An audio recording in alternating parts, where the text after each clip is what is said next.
আজকে আমি রান্না করছি মাছের মাথা দিয়ে। হ্যালো বন্ধুরা, আমি রান্না করবো মাছের মাথা দিয়ে আলু দিয়ে তরকারি। খুবই ইচ্ছে করছে খেতে, তাই রান্না করছি।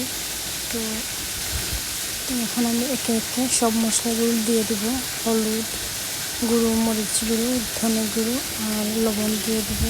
দিয়ে ভালো করে ডেকে দেবো অল্প পরিমাণ জল দিয়ে, যাতে আলুগুলো সিদ্ধ হয়ে যায়। অন্যদিকে আমি মাছগুলো ভেজে নিচ্ছি, মাছের মাথাগুলো। তো মাছের মাথাগুলো ভেজে নেওয়ার পর আমি আলুর মধ্যে মাথাটা দিয়ে দেবো, যাতে মাথাটা সিদ্ধ হয়ে যায়।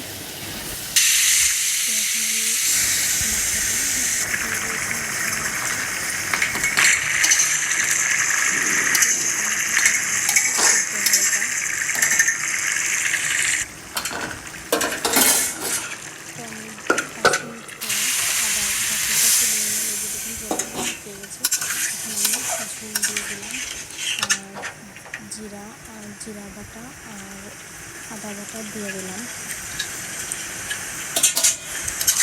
দিয়ে ডাল ভালো করে হয়ে গেলে